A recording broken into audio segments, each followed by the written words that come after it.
This is Sarah Stewart Holland. This is Beth Silvers. You're listening to Pantsuit Politics, where we take a different approach to the news.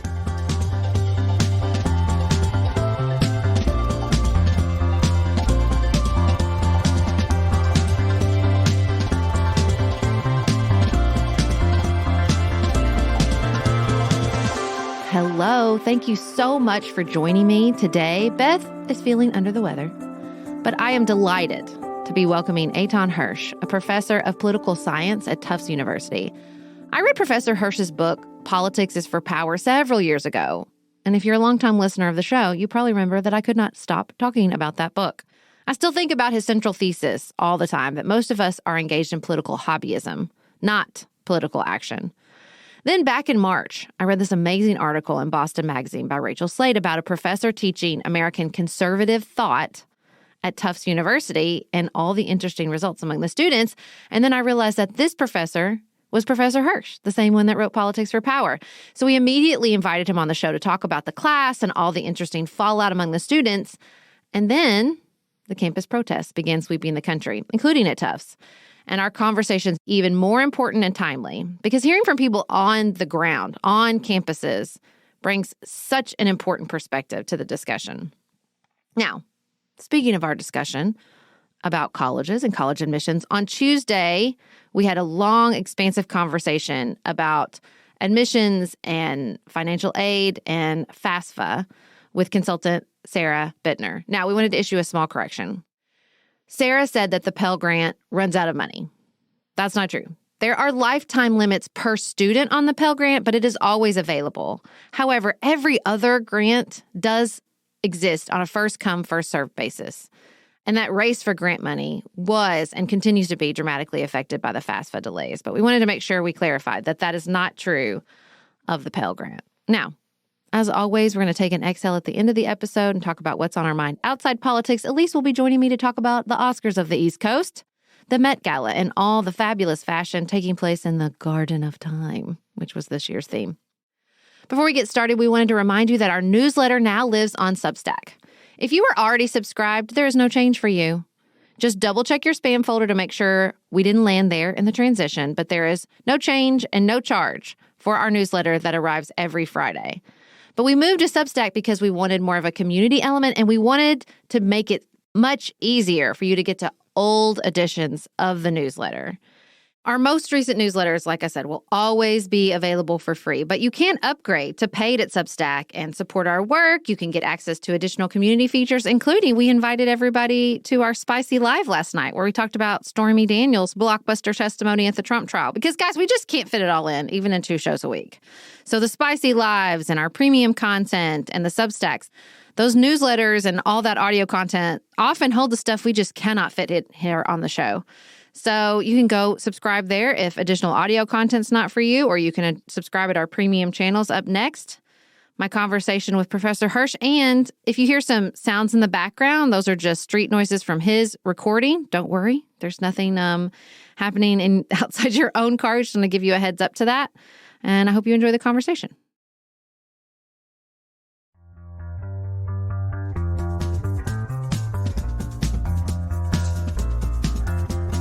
Eitan Hersh, welcome to Pantsuit Politics. I'm so excited to have you here. I'm excited to be here. Thanks for having me. I've been a fan of your work since I read Politics is for Power several years ago. And so when I read about this class, I was like, oh, we got to do it. We got to get him on the show because I think your work intersects with our work in so many ways. So welcome. Thank you so much for coming. My pleasure. Yeah, the class has been like the most delightful teaching thing I've ever done, actually. I know. I just read the article. I mean, it was mostly positive emotions, but a lot of it was like, oh, I wish I'd been in the class. Can I audit the class next time? I don't live in Boston. I don't even know how that would work. You should definitely come visit. You know, the class is going to be packed this coming year. And, I bet. I'm excited about it. Yeah, it's a very special environment. At least like it feels that way to me. Yeah. So you've taught it how many times now? Twice. Okay. And you kick it off with, I'm going to read the statistic because I think it's so great. 30% of Americans call themselves liberal, 35% call themselves moderate, 36% call themselves conservative. Now, this is not reflective of college students and professors. No, this is not the breakdown at your university or other places. Right. No, I mean, increasingly our university, I think like many others, many private universities anyway, have become really kind of homogenous places. So there are a few conservatives, most of them in secret, I think. There's an assumption, I think, that the students make when they come into most political science classes that everyone's going to basically agree on most of the core things. If you went to a big public university with 30,000 people, you might think, okay, I'm in a political science class. Maybe half the people here are pro-life and half are pro-choice and half are anti-gay rights but you come to a place like Tufts and you wouldn't make an assumption like that. You would assume that everyone's kind of the same as you on a lot of these issues. So is that where the idea from the class came from? Yeah. I mean, in a way, like we're supposed to be teaching students about politics. And I thought increasingly that our students weren't exposed to what politics is like from not just like the, how a bill becomes a law, how to contend with people on the other side, but like, where do people who have different views, where do they get those views? Like, what do they think? What are the range of views that are associated with conservative identity or liberal identity? And so, you get sort of a taste of this in other class. Like my other big class on elections, you'll teach something like Citizens United. I think I have like a week on Citizens United, money in politics. And we read the court case, and it's always great to read Supreme Court cases because you get the dissenting opinions as well as the majority opinions. And so you see this debate in every Supreme Court case written by like really smart people who are great writers. So the students come in to this elections class learning about Citizens United, and most of them have a sense that they know what Citizens United is and they know they're against it. And then they read the case and we talk about these examples. So we talk about like, okay, well, what about a company that has a big gay workforce and wants to oppose candidates who are pushing an agenda that they think is bad for their company because maybe it's hostile to LGBT people and they think it's bad for the community? And then the students, like in one example, are like, I forgot that sometimes companies are on my side.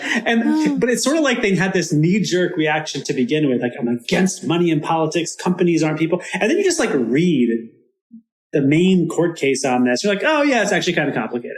Yeah. And I wanted them to have that feeling of, oh, it's actually kind of complicated with more topics than just the ones I teach in elections. So that's sort of how this came to be. Well, and as you were organizing the course, like you kind of had to organize it yourself. I thought one of the best parts of the article was when your other professors were like, yeah, you can teach it, but there's no curriculum for this. You're going to have to make it up yourself because there's no standard curriculum for American conservative thought, which considering the statistic that 36% of Americans call themselves conservative is a little bananas to me. Yeah, I mean, to put some color on that, like, there are plenty of people, mostly in the humanities, like historians who would teach classes on conservative thought, mostly like going back in time. And even in political philosophy, students can learn about like challenges to liberalism. They can read, go back in time and read old philosopher types. What's new, or what was new as far as I could tell, was contemporary public policy from the perspective of a conservative. Like, in other words, if you're a conservative, how would you organize a class on contemporary public policy? Like, I have 3 weeks on the class, and I might add a fourth on family and religion. There's no public policy class that's from a, say, liberal perspective that would spend that much time on family and religion. Now, obviously, there are classes that are about like social and family policy that is mostly coming from a liberal perspective. But what was new for me was like thinking about how do you hit on all these topics that the students care about. Family, so religion, guns, affirmative action, crime. And then you also have to give them the ones that like they don't think they're that interested in, which are like regulation and capitalism and a whole bunch of other stuff. But, you basically want to build a class that's contemporary and on policy matters, but like coming from how a conservative intellectual might think about it. Yeah. It reminded me, the way you structured it is honestly, it's like a march through my own experience because I grew up in a very conservative evangelical community. And so I sort of formed these ideas, thought I was righteous and right, went to a liberal arts university, took political science classes that told me there was another way and thought, oh, no, now I'm righteous and right. I've just I'm motivated by fairness. instead of authority, basically. And it wasn't until I moved back to Kentucky and we started this podcast, and I don't know if you've ever read The Righteous Mind by Jonathan Haidt, but that book like blew my mind. I was like, oh my gosh, okay, so other people are motivated by things. It is not, unethical to be motivated by authority or to be motivated to protect the group. And to see it through the lens, especially because I was in a community surrounded by people that felt that way. And it was going to be emotionally and psychologically and spiritually exhausting to see them as the enemy every day as I was moving about my life in Kentucky. And I think it feels like it should be easy to shift, but it does. You have to walk through these things that you have knee-jerk reaction to kind of, to use a religious example, to watch the scales fall from your eyes and realize like, oh, it's not that, I always think about that editorial during the Donald Trump presidency. I don't know how to teach you how to care. I'm like, no, that's not helpful. Like, that's not what's going on. We're not living with 36% of the country that just are psychopaths. Like, maybe it's a little more complicated than that. Yeah. And even on, I think, the mostly progressive students' own terms, they can see that there's like a problem, right? So when they see, we talk about marriage, and why is it the case that most of these students who are fairly well-to-do were raised by two parents? And you look at the statistics of kids who didn't go to college, and why is it all of a sudden in the last bunch of years, like somehow not possible for people without college degrees to stay in marriages? There's something like almost like a sense of embarrassment that comes over liberals, like, what has happened here? Same thing with technology. This is Jonathan Haidt's newest thing. The kids from well-to-do parents have been much better equipped to like manage social media. So like they're on it way less than poor kids. And actually like all of the non-judgmental attitudes of our public institutions that say, well, who are we to say how much your kid should be on their phone in school? And you can go to a bunch of schools that are in lower income neighborhoods and all the kids are just on social media, on their phones all day long, and say, well, who are we to judge? But that the parents of the kids in these classes who come from privileged families, that's not how they're raised. And so there's something like really, even if you don't have your bubble burst about, okay, well, some people are motivated by loyalty and religion as opposed to by fairness. Like even on the progressive's own terms, like when you just look at the world differently, you're like, oh, there are whole problems that I'm not attuned to because I'm in a kind of a progressive bubble that's led me not to pay attention to some of the problems that are generating the political conflicts we have right now. Yeah. And I think you get this sense of like, you don't want critique, you think you're right, but you're hungry for it. You're actually hungry for a little critique. You're going to be surprised when I tell you that when another moment I had was not led by a book or a public intellectual, but by Dex Shepard on his podcast. I remember him one time saying, I live in Hollywood and progressives and liberals think that they don't care about impurity. Like they're not obsessed with purity in the same way conservatives are around sex, but they are. It's just directed at food. And I thought, oh my gosh, I remember him saying it like it was yesterday, like, oh my gosh, yeah, right, of course, that there's like this purity and disgust and toxic chemicals and all this language around stuff that we think on the progressive left we're above. And I think you talk about how just introducing conservative ideology and around these issues just allowed that critique, allowed that debate, just a little space to say, we can debate this. Because I think so many people, Americans, not just young people, are hungry for more real debate instead of just an exchange of shame, which feels like that's all that American debate is right now. Just I'm going to tell you, you don't care about kids. You're going to tell me I don't care about kids. And we all want the kids to die. And that's like the entirety of American. That's what I was saying. I'm like, that's the only thing. Yeah. That's why we get there so quick, because that's all that's left. If it's all morality and shame, then the hardest thing you can throw at somebody is you don't care about kids. And that's where every debate ends up. Gun control, abortion, foreign policy. You don't care that kids die. Like that's all that's left on the table. Yeah. And I think what's so interesting, we just had these filmmakers from Girl State on. Do you know what Girl State is? Girls and Boys State. Where they go, and they were talking about how they wanted to debate it, and they wanted to talk it, but the language policing is so strong in the sense that like you could get canceled or you could get shut down is so prevalent. So like, how did you get past that? How did you get past in the classroom that sense of if I say the wrong thing, it's over for me?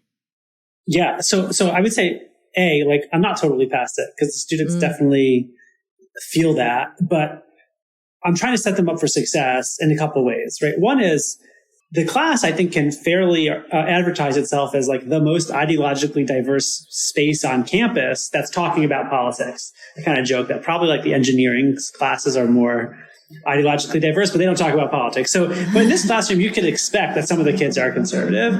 The other thing you can expect is that like there's a lot of self-selection. I mean, there are kids in my class who kind of get made fun of by their peers, like, oh, how, like, it's so lame or not cool of you to take this class because, you know, why would you need to learn about those, you know, evil people, basically. So the ones who are in the class are the smart ones. I mean, this is sort of like the brilliant thing about teaching it is like, I've figured out a way to like get a room full of like the smartest kids on campus. So they are looking for that. They are, though, very careful about how their peers react to them. And I think it comes across most clearly when a student who is on the progressive side themselves, but like sees some element of connection to one of the more conservative ideas or a piece of empirical data, whatever. And they're like, oh, if I like kind of make a comment that makes it sound like I'm endorsing this, does that mean I'm no longer perceived as liberal? And by the way, like, not to move this conversation off topic, but like so much of what's going on campus this year with Israel-Palestine stuff is like, there are so many kids who are either apolitical or they are political, but they're not like invested in the Israel-Palestine issue.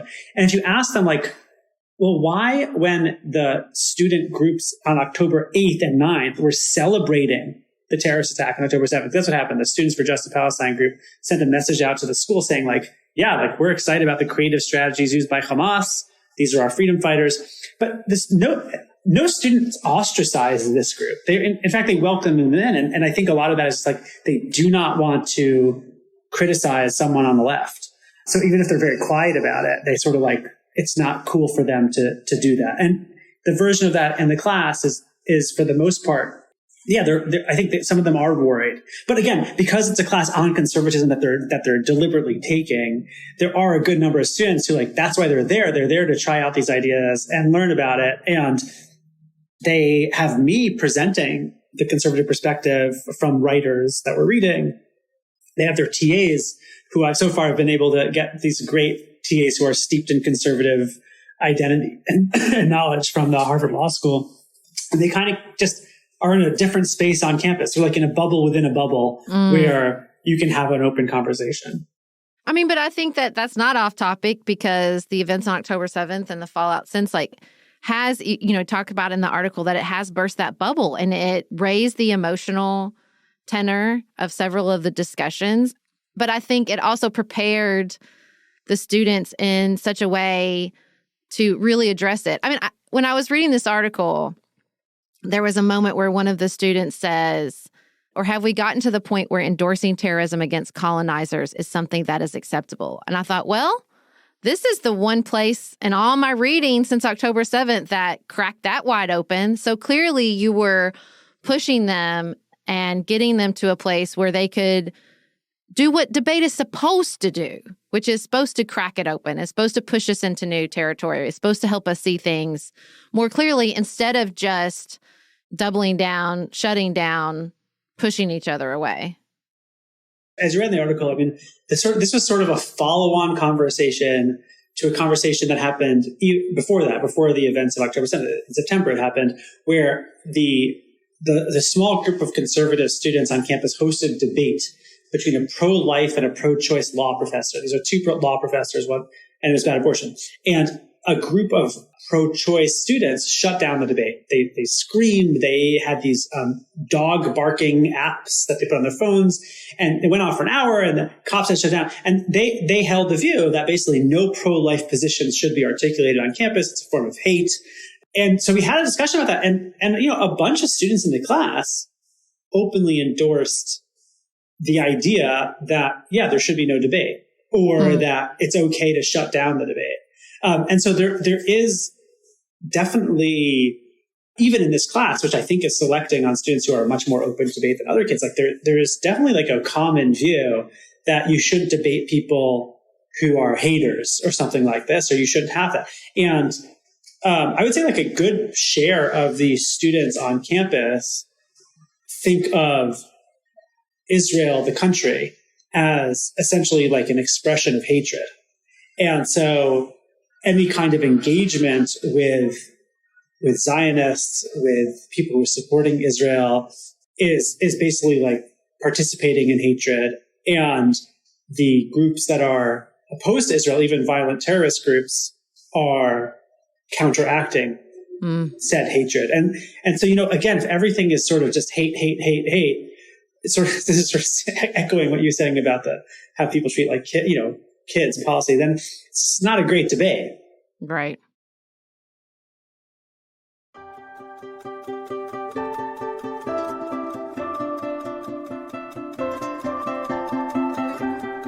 So what have you seen in the spring? Since having this, you taught the class in the fall, right? Yes.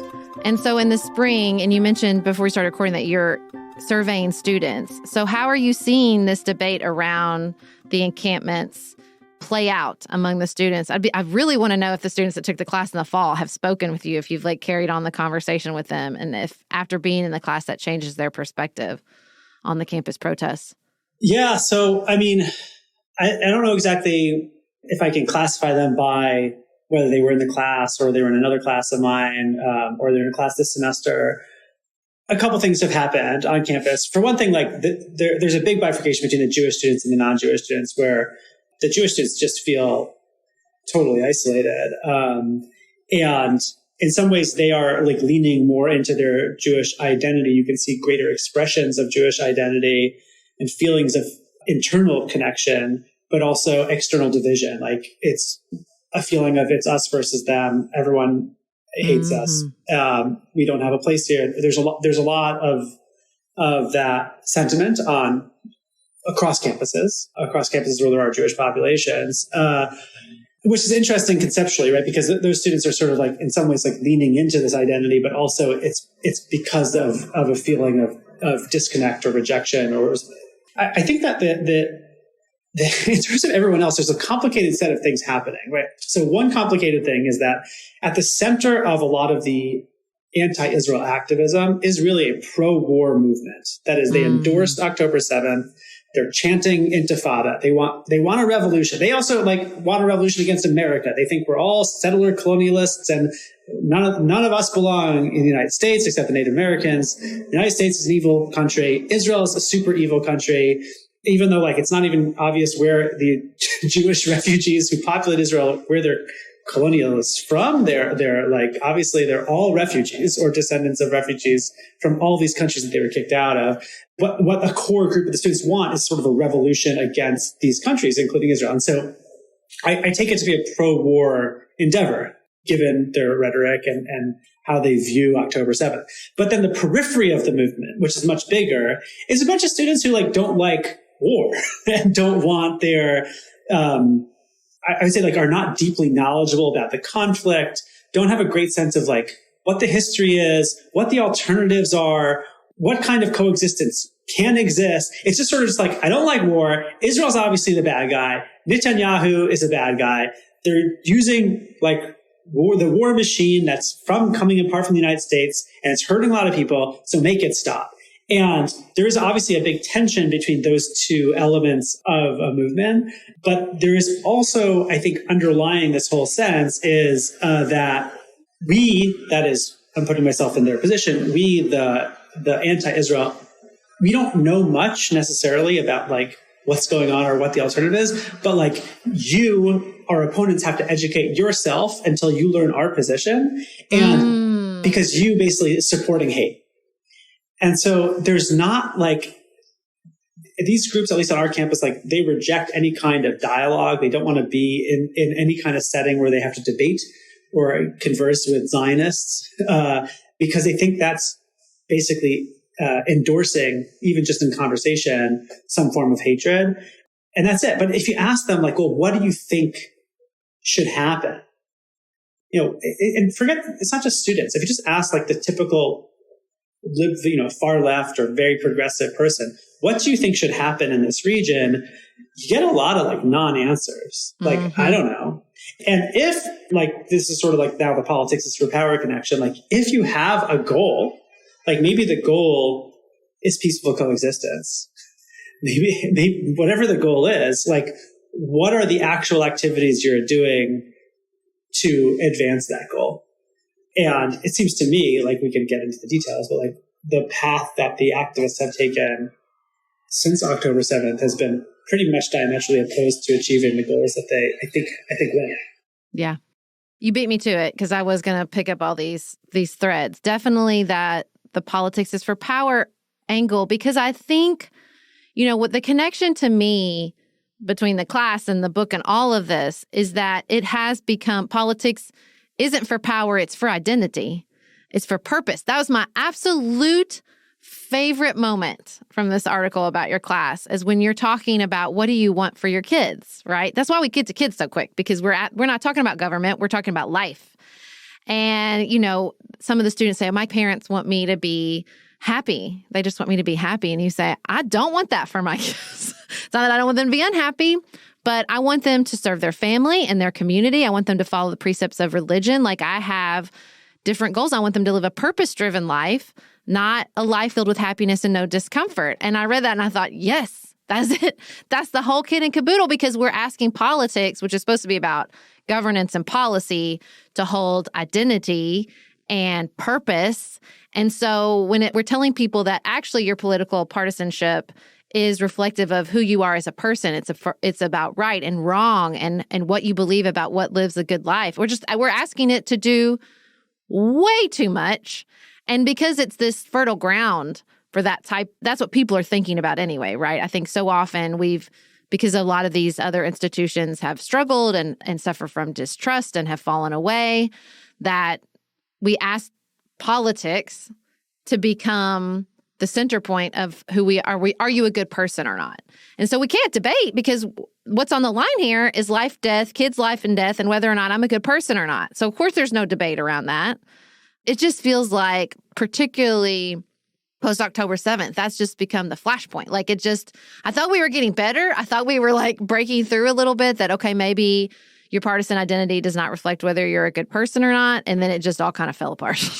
And it became, this burning, raging fire about, you're an oppressor. You don't care about people. You certainly don't care about kids. And I do. And so, of course, we can't debate that, because that's what's on the line here, is whether or not I'm a good person. And the entirety of my identity is wrapped up in this political identification. Yeah, 100%. And I think it's interesting that some people are for the first time having this realization that it's not an identity. So I think like when I think of so many of the Jewish students who have come to my office hours, and they're processing like, oh, I thought I was a progressive, but that like around here kind of means like Hamas curious. And that's not okay for me. So like, I don't know what I am. Maybe it's more complicated. Maybe like on some issues I'm this way and some issues I'm that way. And, like, welcome to the club. The world is complicated. You don't have to agree with everyone on everything. And I think taking a class on conservatism or learning about it, you like start to see connections to other people in other communities and empathize with them in different ways. Like the more you learn about more types of people, right? I mean, so I think about the fact that we have this big movement, mostly in the South now, of school choice, where we have many states now adopting this view that anyone, no matter their income level, they can take, instead of going to public schools, they can take $6,000 or $7,000 per kid and either send them to a private school, including a religious school or homeschool. And I'm really interested in that. I don't think it's totally a good idea, but I don't think it's totally a bad idea. And it depends on the details, but I absolutely empathize with the motivation of families that feel like the deal that they had with public schools around education, particularly around moral education, has collapsed because they feel more distant from what the public schools are trying to do. And combination of COVID restrictions with the study of race and gender and other issues has left people feeling like, man, the public schools I just can't compromise on some of the values that I hold. And you see this debate, and the debate's fascinating. And how is it going to work out? And is it going to be good for the kids? Is it going to be good for the kids on the terms of the parents? Like, again, this is like nowhere. I live in Boston. Like this kind of policy is actually nowhere near us, but it's right near you. And I guess I'm not an evangelical Christian. I don't live in the South, but I can like really empathize with a feeling that parents have anywhere that like, oh, I feel like I'm not in control, and I'm sending my kids to the public school or the public library, and I feel like that we're not mission aligned, and I'm trying to figure out how to deal with that. And that's a really important conversation that I think any parent can empathize with, but a lot of people I think on the left are not willing to. They want to say like, oh, those people are just basically Christian nationalists trying to destroy our school system and destroy our libraries and ban books. But like, if you actually pay attention to what they're saying, it's a lot more complicated with that, and a lot more nuanced. And sorry, I just don't mean to like take this conversation in a totally different direction, which I assume I just did. But I think it's just an example of like, you can be in that conversation totally on guard to defend your side against another side, or you can be on that conversation and be like, okay, where do I actually agree with you? Where am I making life choices that are consistent with the life choices you're making? And I think you just realized that empathy and the complexity of like how to run a government leads you to all sorts of strange relationships and connections that make the world interesting. Now, you're not taking it. You're talking it. This is perfect, because it's like, I know this is going to seem paradoxical, and I'm talking out of both sides of my mouth. Because I just said politics can't hold all that. It's not built to. It's not meant to. But also, it's like you kind of horseshoe around that if you accept that we're talking about so much more when we're talking about politics. Beth always says, we're just talking about how we want to live in relationship with each other. Like, that's what politics is about. That you kind of, if you can accept this broader, I would argue if you had some other places to work out what it means to be a good person. And again, I don't care where that is. I don't care if it's a synagogue or a church or a CrossFit gym. I really don't. But if we can put over here, like, let's work out how to be a good person, then if you can accept that, it's like a little miracle that it's also a good political strategy. If you can circle back around to, it's not just that they hate kids and want them to die, but that they maybe have valid concerns that don't match up with mine, but are valid. And if I can empathize with them, then that also, surprise, surprise, turns out to be a pretty good political strategy. You can ask our Democratic governor in the state of Kentucky that when you accept that maybe what people's concerns are valid, and even if you don't like the solution they present, that they still have valid political concerns, emotional concerns, psychological concerns, whatever it is, then that turns back into politics is for power. Then we're meeting people's needs. We're saying, this isn't just about convincing you that I'm a good person and you're a bad person and can't you be a good person like me, but about meeting your actual concerns, meeting your needs so that you feel like the government and politics can do something for you, can hear what you're saying, can address the concerns in ways maybe you don't always love, but sometimes you do. And then we're actually moving the ball forward. We're getting somewhere, which is what, we talk about in your class. Like, is this a strategy? What's the consequence? What's the goal?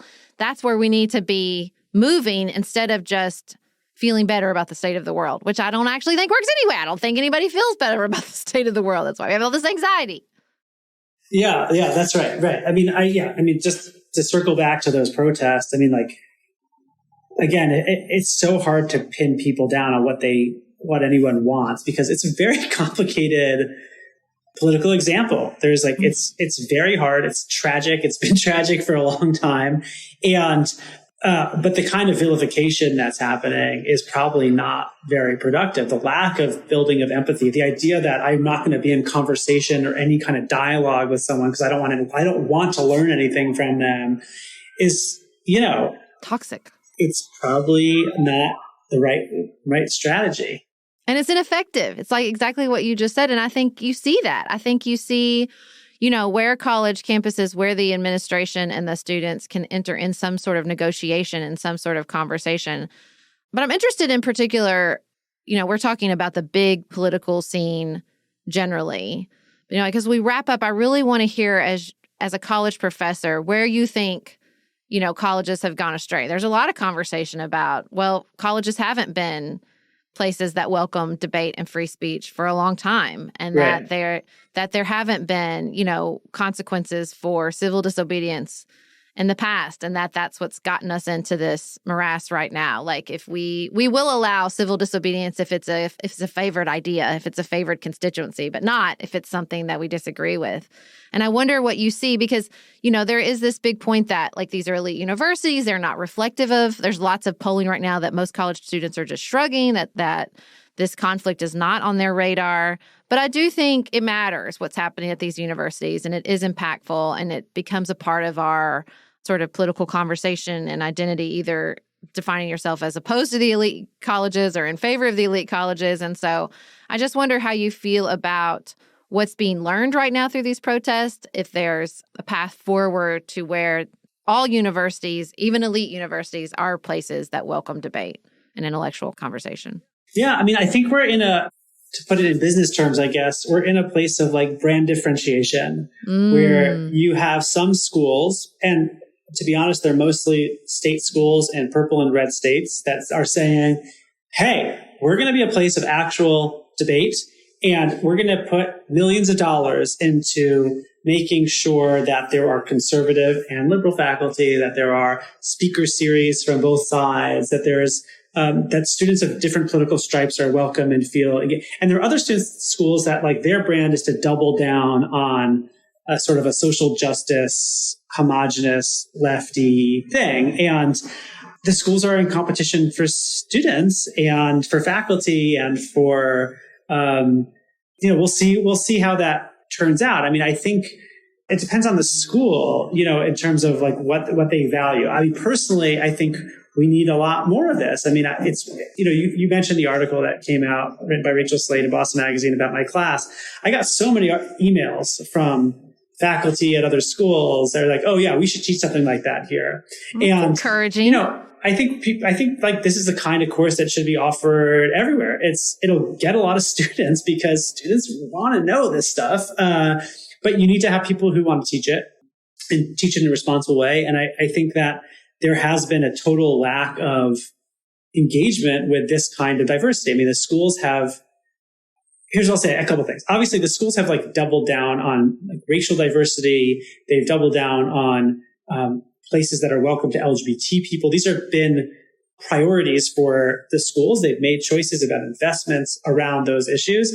And again, some are and some are not making similar investments around ideological diversity, intellectual diversity, and so forth. Sometimes schools will say, like, we don't have much control over the culture of our institutions. I say, like, that's not true. That's really not true. And you can see in a couple ways, right? The selective schools are basically the only schools, because they're selective, that are making choices about which kind of students they're admitting. And they've made all these choices to go away from tests, to move towards like essays that are, have DEI statements. They're making a lot of deliberate choices about which students they admit. They also are like can change culture super quickly. I mean, if you think about how quickly universities like decided that we're going to ask everyone to put pronouns in their, behind their names, like that was to me, like a controversial decision. It's not obviously a good decision to like enforce such a norm, but they did. I mean, it became very, very common very, very quickly. And so I think schools can make a huge impact on the culture of their communities by who they hire and who they admit, and also by all sorts of signals that they send once you're there. And so, again, I think the schools that want to send signals of ideological diversity as a core input to being a good citizen, to being a learned person, then they're going to do that. And I think they're going to thrive. And I think the ones that continue down the path of sort of a homogeneity are going to suffer. Mm. Well, thank you so much for coming here and talking about all this and the work that you do. And thank you for your book. I still think about it. I still think about the Democratic Socialists doing car repair workshops to serve like the constituency in their party. I think about daycares. I think about it all the time. I think it's such a contribution to our political environment. And again, I'm gonna email you. I'm gonna audit that course next time you teach it. Sounds good. Okay, so nice talking to you. Thank you.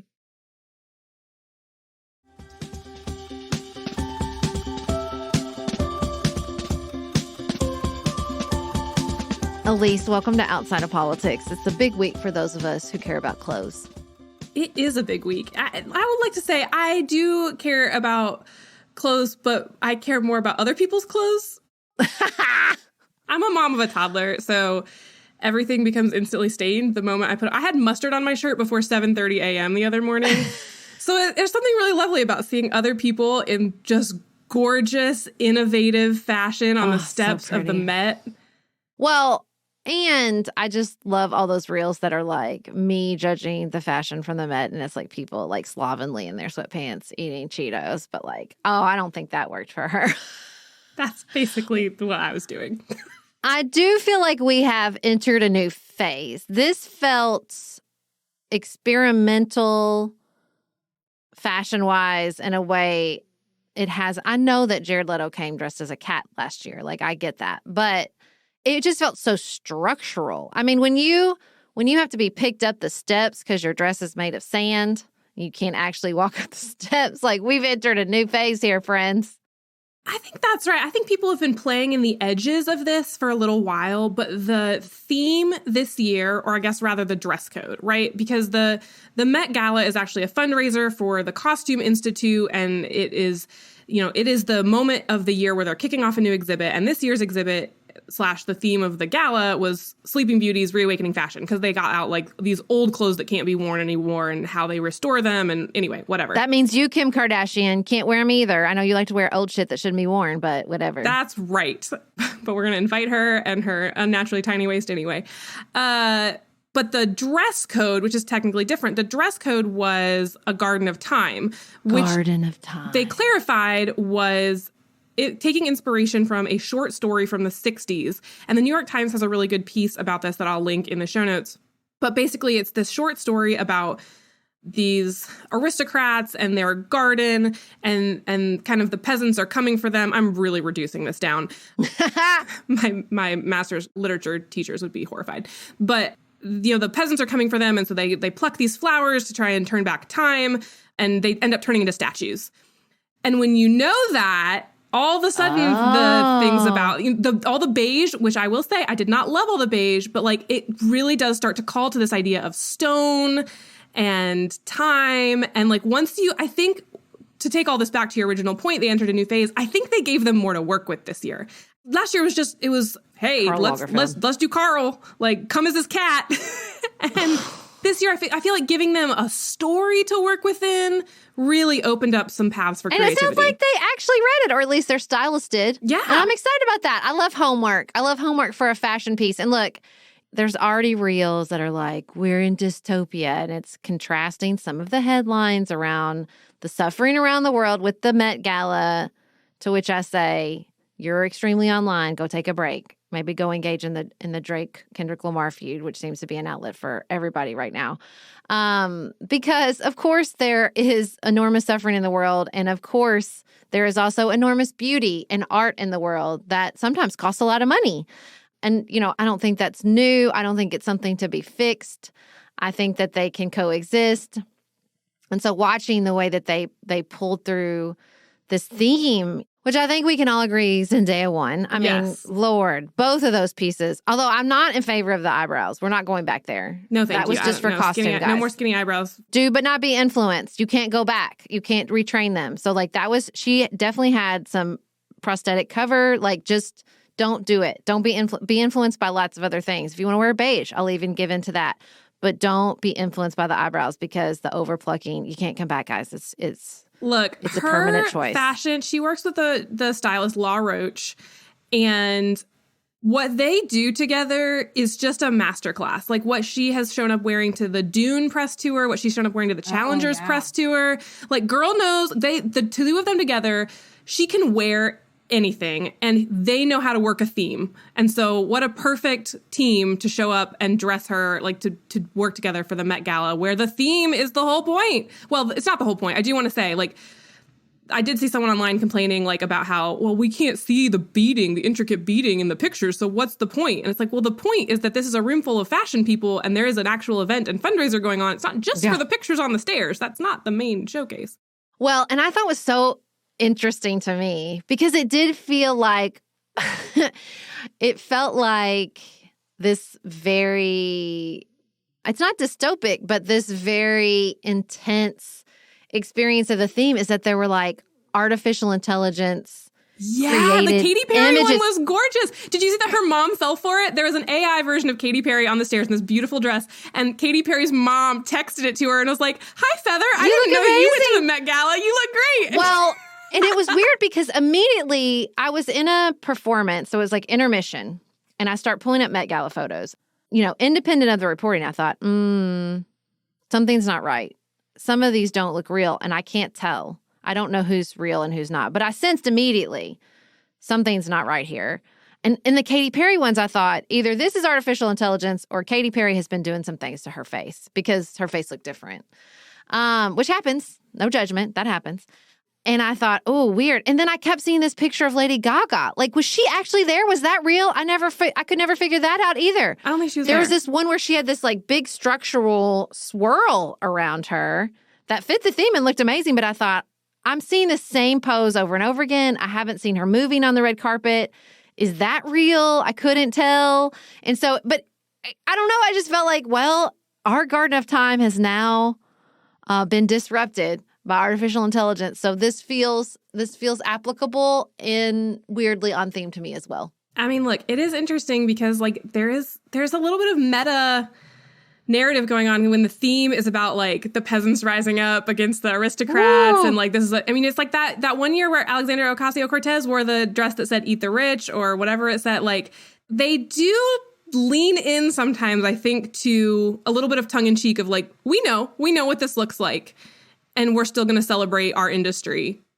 So she wasn't there. I just Googled it. No, she wasn't there. I knew it. I knew that one wasn't right, and I knew the Katy Perry one wasn't right, and so I feel good about my being able to spot artificial intelligence. But man, what an indictment that we really do need some marker to note that something is made with AI.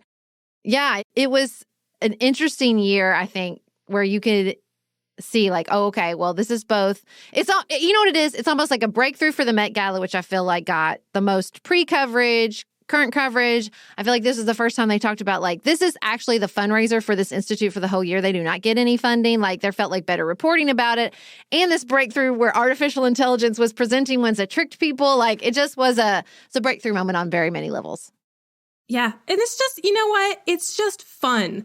Like it's fun to see not just an event where people come super dressed up, because right, we see that. We see red carpets for various other events, but it is fun to have this extra layer of challenge and theme and what does this mean to you, and just allow people to play within their profession in a way that even in a creative profession, I think a lot of those designers probably really, really enjoy. Well, and I like that it is separate from an award ceremony. So we're not presenting ourselves as a nominee or perhaps a winner. We really just get to go full tilt into the experimental component of this and the structural nature of so many of these pieces. And like, look, sit down and enjoy some Planet Earth and watch the birds strut and watch animals sort of decorate themselves. This is not capitalism, friends. This is just evolution. This is a thing creatures of all species do, which is beautify themselves in a multitude of ways to draw attention. And to me, it's like, this is just a basic thing that we do, not just humans, but all species in some form or fashion. No pun intended, or maybe pun intended. And so like, I love it. I think it's cool and interesting and beautiful and fascinating. And it does influence us, whether you care about the Met Gala at all. What happened there will influence you. I mean, I can pull up the speech from Devil Wears Prada where she talks about her blue sweater, but it's like, it really matters. And it happens so quickly now because of the internet and social media, how fast like that sort of trickle down will happen. Yeah. My only complaint I'd like to lodge this year is it felt like we were missing the millennial celebrity set. Like there were the Gen Z younger celebs, and there were a lot of older celebs there this year. That's great. Where were my people? Where were the celebs in their 30s? They were also home with their toddlers scrolling the pictures on Instagram. Well, Taylor was busy. She's in Paris, or I think she's done with Paris now. No. Paris starts last night. Okay, so she's busy. Yeah, I don't know. And I didn't feel like I knew who the hosts were. Usually I always know who the hosts were. The hosts get a lot of press coverage, and I have no idea who the hosts were this year. Well, it was Zendaya, so that makes sense. And J-Lo, who wore a version of what she's worn to every event for the last 5 years, just like a silvery, sparkly bodysuit situation type thing. I want to give a shout out to all those men in the tuxes who were, pulling out Jennifer Lopez's dress, displaying all the dresses that were huge. I mean, oh my gosh, Cardi B's dress was awesome. And the jewels she was wearing. And Tyla, whose dress was made of sand. It was like a sand sculpture. And they were literally deadlifting her up the steps. Those men, I don't know their official titles. I hope they get paid well because they did the work for those beautiful pictures and for all the women in these gowns. And there were lots of men in incredible outfits too. But man, those men in the tuxes on the steps doing all the work for the red carpet. Shout out to y'all. For sure. And look, I love when the men actually play too. Bad Bunny was one of the other hosts and he really went with the theme. Chris Hemsworth was the other host and he did not really try. He didn't. Yeah. Get it together, Chris. I mean, come on. You're one of the hosts. I know you're getting through life on that face, which fair. But come on. Step it up, buddy. But it is fun to see a space where men are really getting to start to experiment with fashion. Again, the leading edge of culture, right? They've been experimenting with fashion in a way there for years that has now bled into other spaces and red carpets and events. It's the forefront. It's the forefront of creative minds for fashion. And it's just so fun. Yeah, I think it's fascinating and endlessly fun, and we look forward to hearing about all your favorite looks from the Met Gala. Thank you so much to Eitan Hersh for joining us today.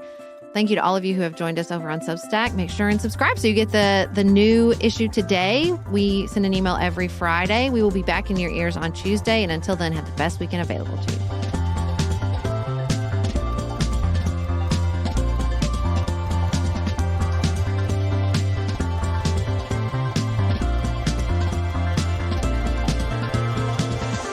Pantsuit Politics is produced by Studio D Podcast Production. Elise Knapp is our managing director. Maggie Pinton is our director of community engagement. Xander Singh is the composer of our theme music with inspiration from original work by Dante Lima. Our show is listener supported.